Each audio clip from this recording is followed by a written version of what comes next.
다니엘서 10장 7절에서 10절입니다. 우리 같이 합독하시겠습니다. 시작. 나 다니엘이 홀로 그 환상을 보았으며 나와 함께 있었던 사람들은 그 환상을 보지 못하였고 오히려 큰 두려움이 그들에게 내림으로 그들이 숨으려고 도망치더라. 잘 기억하세요. 숨으려고 도망치더라. 이번에 있었던 상황과 굉장히 밀접한 관계가 있는 메시지입니다. 그러므로 내가 홀로 남아서 이 큰 환상을 보았는데 내게는 남아있는 힘이 없었으니 나의 아름다움이 내 안에서 변하여 썩게 되었으며 내게 힘이 없어졌더라. 아직도 나는 그의 말소리를 듣고 있었는데 내가 그의 말소리를 들었을 때에 나는 깊은 잠에 들어 얼굴을 땅에 대었더라. 그런데 한 손이 나를 어루만져 내 무릎과 손바닥으로 나를 세우고, 자, 이제 다니엘이 하나님 앞에 사랑을 받은 사람 다니엘아, 똑바로 일어서라. 지금 내가 너를 보냈다라고 너는 두려워하지 마라. 이렇게 쭉 이제 이어져 나갑니다. 오늘 이 이야기를 여러분들과 왜 오늘 설교 내용을 삼았냐면, 여러분 다니엘서는 이제 다니엘이 포로로 잡혀가서 지금 바벨론에 있습니다. 거기서 하나님께 환상을 받고 기록한 성경이 다니엘서죠. 거기 다니엘서 1장부터 6장은 그 바벨론에 있었던 여러 가지 사건들을 기록하고 있습니다. 그 중요한 사건들이 있죠. 느부갓네살 왕과 관련된 황금 우상의 비유, 우상에게 절을 하라라고 하고 또 꿈을 꿨던 시대, 그다음에 금, 은, 동, 철과 진흙, 뭐 이런 시대를 하나님 앞에 예언을 받기도 하고, 이제 9장이 어떤 이야기냐면 이게 지금 바벨론 포로로 잡혀온 이유가 뭔지 하나님이 다니엘에게 가르쳐 줬어요. 왜죠? 죄를 지어서 이 죄로 인해서 지금 자기들이 이런 형편에 있다는 것을 알게 되었습니다. 다니엘은 그때 이제 하나님께 어떤 과거에 있었던 한 사건을 떠올리게 됩니다. 그게 뭐냐면 솔로몬이 성전을 짓고 하나님께 기도했던 기도를 생각하게 됩니다. 이 9장이 그 얘기예요. 기도를 생각하게 되는데, 하나님, 지난날 우리 조상들에게 약속하신 대로, 그게 조상은 이제 솔로몬 이야기입니다. 다윗과 솔로몬에게 하셨던 약속, 언약이죠. 이게 언약이라고 표현합니다. 약속보다는 언약이라는 단어가 좀 더 분명할 것입니다. 우리가 만약에 잘못을 하면 하나님께서 우리를 이렇게 고난 중에 집어넣는데, 그 고난이 이렇게 포로로 잡혀가서 다른 나라에 이렇게 끌려갈 수도 있다는 것을 알고, 만약에 우리가 그런 죄를 지어서 하나님 앞에 오늘 지금 형편처럼 바벨론의 포로로 잡혀와 있는 이런 상태가 되더라도, 이제 솔로몬이 기도했던 과거 이야기입니다. 우리가 이 성전을 향해서 기도하면 하나님께서 우리 기도를 들어주시고 우리 죄를 용서해 달라라고, 여러분 기억하시죠? 솔로몬이 기도했던 기도 내용입니다.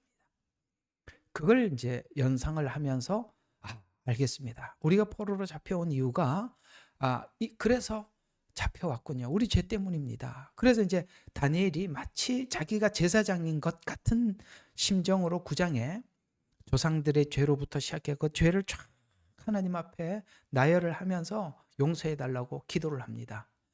하나님이 기도하면 용서해 달라고 언약했던 그 언약을 붙잡고 지금 9장에 기도했던 겁니다. 그랬더니 이제 하나님께서 이 다니엘의 기도를 받으시고 이제 네가 다니엘이 기도했던 이 기도 응답이 언제 이루어질 것인지를 이제 하나님께서 말씀을 해준, 이제 그게 이제 다니엘서. 언제 용서함을 받느냐? 이게 쭉 보면은 마지막 한 일에 70일에 후 3년 반에 이게 이제 글로 가는 거예요. 이 다니엘서가. 그때 이스라엘이 마치 대속죄일 날 모든 이스라엘 백성들이 용서를 받듯이 너의 기도가 그때 응답받게 될 것이다 라는 이 말을 듣고, 지금 오늘 읽었던 이 이야기는 다니엘이 엄청나게 충격을 받은 사건이에요. 엄청난 충격. 그게 왜 엄청난 충격인지 한번 보도록 하겠습니다. 지금 하나님께서는 다니엘에게 우리가 지금 이해하고 있는 복음을 차츰차츰 설명을 하고 있는 중에 이제 다니엘이 뭘 발견하게 되냐면 하나님, 우리의 죄를 우리 스스로 해결할 수 없습니다 라는 걸 이제 인지하고 하나님께 기도했더니 이스라엘의 죄를 용서해 주실 메시아를 보내주셔서 십자가의 속죄의 피로 용서해 줄 날이 있을 것이다라는 훗날, 그러니까 다니엘서 한참 후에 예수님이 오시니까 그걸 이제 하나님 앞에 약속을 받는 메시지가 어디 나오느냐면 9장 26절 한번 보십시다. 보면 9장 26절에 보면 자 이렇게 나옵니다. 62주 후에는 메시아가 끊어질 것이요. 자, 여기 이제 예수님께서 초림하셔서 십자가에 죽으신 것을 표현하는 표현이 62주 이렇게 표현하고 있는데 여기 이제 7주가 들어가 있거든요. 그러니까 62 더하기 7하면 69잖아요. 그러니까 69일의 때 예수님이 십자가에 죽으신다라는 표현을 메시아가 끊어질 것이 이렇게 표현하는 겁니다. 메시아. 그러니까 너의 기도를 하나님께서 들어주시는데 예수님이 십자가에 죽으셔서 너희들의 이 죄가 용서함을 받게 될 것이다. 그렇습니다. 구약에 있는 모든 죄는 예수님 십자가에 죽으셔서 피 흘리신 사건으로 용서함을 받거든요. 근데 이걸 여기서는 다니엘이 지금 십자가 복음을 하나님 앞에 계시로 받고 있는 겁니다. 그래서 메시아가 끊어질 것이요. 자신을 위해서가 아니라는 말은 예수님 자기가 자기를 위해서 죽는 것이 아니라 장차 올 그 통치자의 백성이 도성과 성소를 파괴하리니 그 끝은 홍수로 뒤덮일 것이요 그 끝에는 황폐함이 전해져 있느니라라는 이 말이 자 26절 이야기가 시기적으로 보면 69일에가 예수님이 십자가에 죽을 것이다. 그리고 마지막 70일의 때가 70일에 그러니까 69일에하고 70일에를 26장 안에다 같이 묶어 놨어요. 근데 우리 시각에는 우리 느낌에는 69일에서부터 시작해서 70일의 사이에 지금 2026년이 지나가고 있는 것이죠. 이해가 가요? 우리가 느끼는 느낌으로는 70일에로 보면 69에서 끝났어요. 70일에로 이제 딱 연결점만 남아 있는데 우리는 이미 2026년이 지나갔어요. 그러니까 26절은 69일에 때 예수님이 십자가에 죽을 것이고 70일에 마지막 한 일에가 되면 장차 올 통치자가 누굽니까? 적그리스도를 이야기하는 겁니다. 도성과 성소를 파괴시킬 것이다. 이제 후 3년 반에 아시죠? 도성은 뭡니까? 예루살렘 성이 공격을 받고 성소가 파괴가 된다는 것은 그 다음에 뭡니까? 이스라엘 백성들이 성소를 재건을 했지만 그게 파괴가 된다. 그 끝은 홍수로 덮을 것이오라는 이 홍수는 7년 환란 중에서 후 3년 반을 말씀하고 있는 거고 그러면서 전쟁의 끝은 황폐함이 정해져 있다는 거예요. 이게 지금 후 3년 반에 있을 대접재앙을 하나님은 다니엘에게 열어주고 있는 거거든요. 그러니까 지금 다니엘은 지금 하나님 앞에 9장의 기도를 했더니 그래 그 기도 응답은 예수님이 와서 피 흘려야 돼. 69일에 때 그런 일이 일어날 거야. 그러나 너희들의 죄라는 말은 이스라엘의 죄는 로마서에서 말하죠. 이스라엘이 거부해서 유대 이방인들에게 2026년 동안 이방인들이 이 복음을 지금 받아들이고 있습니다. 마지막 한 일회가 되면 이 7년 환란 후 3년 반에 이스라엘에게 눈이 열릴 것이다. 로마서 말씀하셨죠. 자, 그때 너희들이 눈이 열리고 그때서야 메시아가 예수님께서 피 흘려서 아까 예수님 메시아가 끊어질 것이요.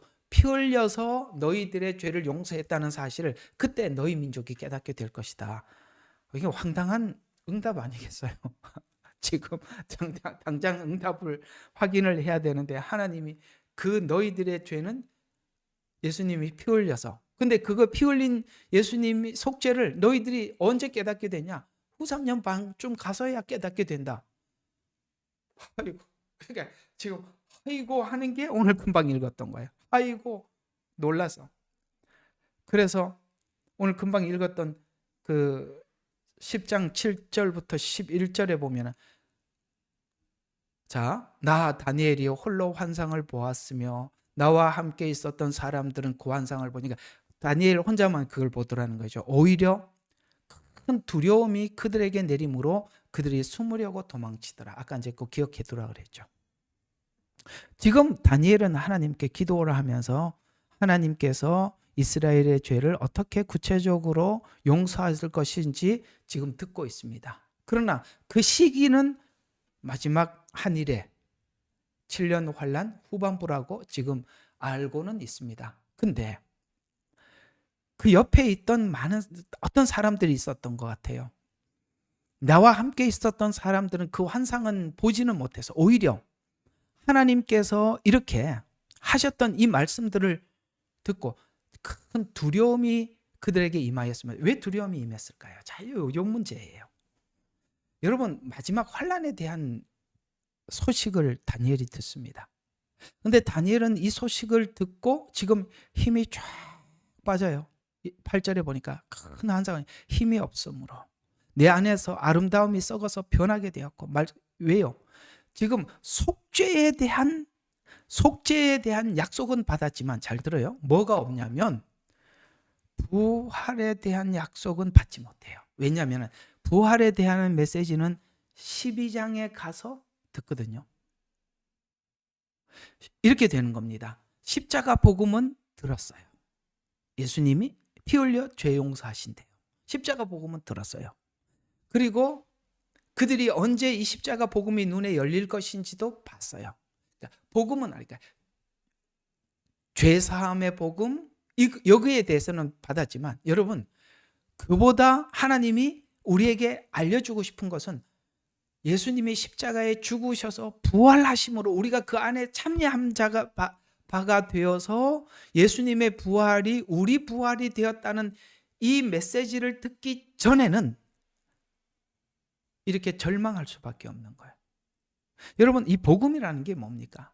우리는 자꾸 이 복음이 단순히 십자가 복음이 이렇게, 맞아요. 십자가 복음인데, 복음이 사실 하고 싶은 이야기는 십자가가 끝이 아니라 부활이거든요. 오늘 여기 다니엘이 이 부활에 대한 하나님의 약속을 듣지 못했으니까, 이걸 다니엘도 지금 힘이 쫙 빠질 뿐만 아니라 십자가 복음조차도 듣지 못한 사람은, 아까 기억하라 그랬죠? 큰 두려움이 그들에게 내림으로 그들이 숨으려고 도망치더라. 우리는 예레미야 눈물 안에 이런 사람들을 너무 자주 보는 거예요. 제가 항상 강조하는 게 그겁니다. 우리가 자꾸 예언의 끝은 복음이어야 하는데, 그냥 예언 하다 보니까 오늘 여기 있는 사람들이 복음을 모르니까 뭐 합니까? 오히려 두려움이 임하는 거예요. 두려움이 임하니까 숨으려고 도망가는 거예요. 맨날 숨을 생각만 하는 거예요. 담대하지 못해. 왜? 십자가 복음이 우리에게 죄 용서로 끝나고 죽는 걸로 끝나면 이 복음은 아무 의미가 없잖아요. 그 복음 뒤에 십자가의 죽음 이후에 하나님이 이야기하고 싶은 것은 그 부활로 인해서 사도들이 얼마나 기뻐했습니까? 예수님이 십자가에 죽자 사도들은 전부 다 절망해서 엠마오 마을로 내려가고 각기 흩어졌어요. 십자가 복음은 뭘 할 수가 없어요. 하나님이 십자가 복음을 통해서 하고 싶은 이야기는 부활의 복음이었단 말이에요. 근데 다니엘도 아직 이 부활에 대한 약속을 받지 못한 상태다 보니까 이걸 알지 못하는 사람들이야 두려움이 임해서 도망칠 정도였지만, 그래도 다니엘은 어떻게 합니까? 힘이 없으므로 내 안에 아름다움이 내 안에 변하여 썩게 되었으면, 그럴 만큼 심중이 너무 고통스러웠다는 거예요. 아직도 나는 그 말소리를 듣고 있었는데, 내가 그의 말소리를 들었을 때 나는 깊은 잠에 들. 이걸 이제 우리가 환상을 볼 때 사람이 막 이렇게 한다라고 이야기를 하는데, 실제 다니엘은 절망적이었다라고 표현하고 있는 거예요. 그러면서 11절에 보니까 오 큰 사랑을 받은 사람 다니엘아, 내가 내게 하는 말을 깨닫고 똑바로 일어서라. 내가 지금은 너게, 그래서 야, 네가 지금 이렇게 힘이 쭉 빠지고 그냥 이럴 수밖에 없죠. 여러분, 부활의 복음 이외에는 우리 마지막 때 이 무서운 이야기들을 우리가 견뎌낼 길이 없어요. 이 부활의 복음만이 우리의 하나님 안에 안식처가 되고 우리의 소망이 되고, 여러분, 우리 이 부활의 복음이 우리가 죽어서 살아서 하나님을 영원히 만난다는 이 만남의 가장 중요한 핵심이 부활 복음 아니겠어요? 근데 아직 다니엘도 그 소식을 듣지 못하니까, 십자가 복음 이외에는 들은 게 없으니까 이렇게 힘이 빠져버린 것이고, 십자가 복음도 못 들은 사람은 도망가는 거예요. 왜 이렇게 여기 와서 도망갈 얘기만 합니까? 왜? 복음을 모르니까 그렇잖아요. 지금 다니엘은 예언을 받으면서 하나님이 복음으로 그를 살려주고 있다는 것이에요. 부활의 복음은 12장에 나옵니다. 12장으로 가보죠. 지금은 이렇게 힘이 빠질 수밖에 없었지만 하나님께서 약속하신 그 약속을 이렇게 말씀하고 있어요. 12장 2절과 3절입니다. 12장 2절과 3절.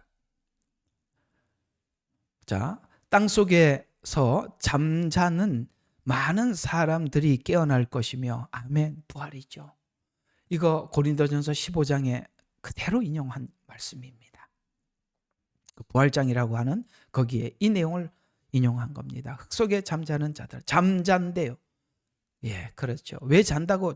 실제 사람 표현으로, 인간의 언어 표현으로는 죽은 거 맞아요. 그러나 하나님은 잠이라고 말합니다. 왜요? 깨어날 거니까. 여러분, 우리의 죽음은 죽음이 아니라 잠이에요. 깨어날 것이며, 얼마는 영원한 생명을 얻겠고 얼마는 수치와 영원한 모욕을 당하리라. 이거는 생명의 부활, 뒤에는 사망의 부활을 이야기하는 것입니다. 고린도전서 15장에 이 내용을 기초로 정확하게 기록한 것입니다. 3절 보십시오. 현명한 자들은 창공의 광명처럼 빛날 것이요. 현명한 자가 누굽니까? 복음을 받고 복음 안에 사는 자들. 창공의 광명처럼 빛날 것이요. 많은 사람들을 의로 돌이키는 자. 지금 다니엘이 그러고 있잖아요. 지금 어떻게 했어요? 다니엘 세 친구가 불 속에 들어가서 많은 이스라엘 백성들이 돌아오게 하고, 느부갓네살 왕뿐만 아니라 바빌론을 하나님 앞에 돌아오게 했습니다. 다니엘은 사자굴에 들어가서 다리오 왕에게 하나님을 증거했습니다. 바로 그를 이야기하는 것입니다. 믿음을 지키고 말씀을 지켜서, 그래서 요한계시록 7장에 가보면 14만 4천, 그들이 믿음을 지킴으로 인해서 수많은 사람들이, 흰옷 입은 무리들이 하나님 앞에 돌아왔듯이 많은 사람을 의로 돌이키는 사람들은 별들처럼 영원무궁토록 빛나리라. 아멘. 부활의 복음을 받고 다니엘은 자유로웠습니다. 자, 오늘 구조를 한번 쭉 보세요. 하나님께서 지금 다니엘에게, 실장은 십자가 복음이, 제가 아까 9장에서만 살폈지만 7장 13, 14절부터 하나님이 십자가 복음을 가르쳐 줬어요. 그 십자가 복음을 통해서 하나님 우리 속죄를 믿고 9장에 가서 하나님 그 약속하신 대로 우리 죄를 용서해 주세요라고 9장에 죄를 쭉 나열해서 용서를 구하고, 다시 한번 하나님께서 9장에서 뭘 가르쳐 주냐면은 그 십자가의 은혜가 69일에 때 예수님께서 십자가에 죽을 것이나, 그러나 너희 민족은 그걸 깨닫지 못하고 마지막 한일에 7년 환란 후반부에 그때서야 눈이 열려서 주님 앞에 돌아올 것이다 라고 이렇게 약속을 받고 난 뒤에 부활에 대한 메시지를 받지 못하니까 쫙 힘이 빠진 거예요. 이것조차도, 십자가 복음조차도 모르는 사람들은 도망가고요, 두려워하고요. 왜 이 마지막 때 복음을 들으면서 사람들이 왜 이렇게 두려워하는지 아세요? 복음을 모르면 그렇게 되는 거거든요. 그런데 12장에 가서 12장 2절과 3절에서 드디어 부활에 대해서 다니엘에게 열어줍니다. 그는 이제 하나님 앞에 완전한 자유를 얻게 되는 것입니다. 바로 이 지점입니다. 다니엘 전체가 뭘 말해주고 있어요? 환난은 온다. 누가 이 환난을 극복할 것인가? 복음을 가진 자 이외에는 아무도 여기서 넘어설 수 없다. 다니엘도 힘이 빠졌고, 이 소식을 들은 사람들도 두려워하고 도망을 가고, 산으로 도망갈 생각을 하고 있단 말이에요. 사랑하는 여러분, 저는 우리 예레미야 눈물방을 여러분들 하나님이 열어주시고 저는 제게 이 복음을 맡겨주셨습니다. 마지막 때를 여러분들에게 가르쳐 드리고, 이 마지막 때 우리가 무엇으로 무장해야 되느냐? 철저하게 복음으로 무장해야 된다. 저는 끊임없이 이 부분을 강조해 왔습니다.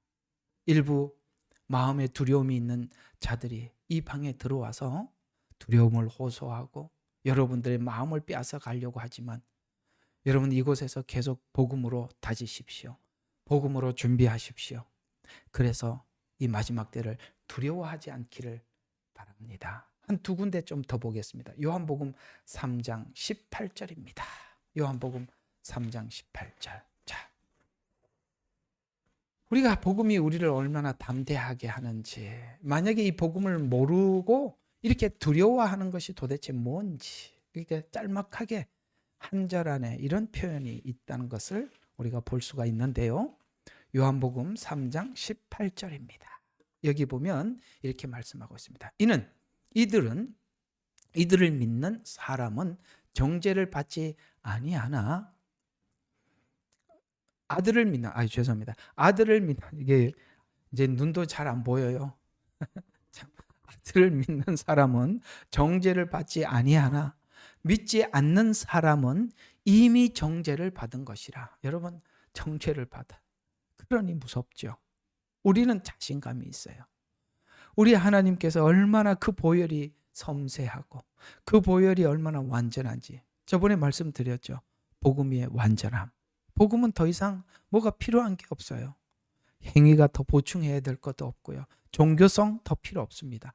복음 하나로, 예수 하나로 충분한 겁니다. 그래서 아들을 믿는 사람은 정죄를 받지 아니하나 믿지 않는 사람들은 이미 정죄를 받은 것이라. 그러니 그 정죄를 받은 그 받음이 오늘 우리가 가끔씩 보이는 이런 사람들의 행동으로 나타나는 거예요. 정죄를 받아서 그 뭐 두려움이 있는 거예요. 정죄를 받은 것이니라. 하나님의 이는 그 사람이 하나님 독생자의 이름을 믿지 않기 때문이라. 그러니까 무섭죠. 믿음이 없으니까 두렵죠. 무섭죠. 그럴 수밖에 없죠. 한 군데 더 봐요. 요한이 쓴 또 하나, 우리 마음을 잘 알고 요한이 또 한 군데 썼는데요. 우리 잘 많이들 인용하고 외우는 말씀이기도 하거든요. 요한 1서 4장 18절입니다. 우리 잘 외우는 성경 구절인데 한번 보시죠. 자, 사랑 안에는 두려움이 없나니 온전한 사랑은 두려움을 내어 쫓느니라. 이는 두려움에는 고통이 있음이라. 두려워하지 하는 자는 사랑 안에 온전히 거하지 못해서 두려운 거예요. 여러분, 몇 가지 지식적으로 성경을 착착착 체크한다고 여러분 그게 완전한 것 같습니까? 그러면 그럴수록 더 두려운 겁니다. 아니요. 누가 자신감을 가져요? 사랑하는 사람. 내일 설교 그게 좀 나갈 겁니다.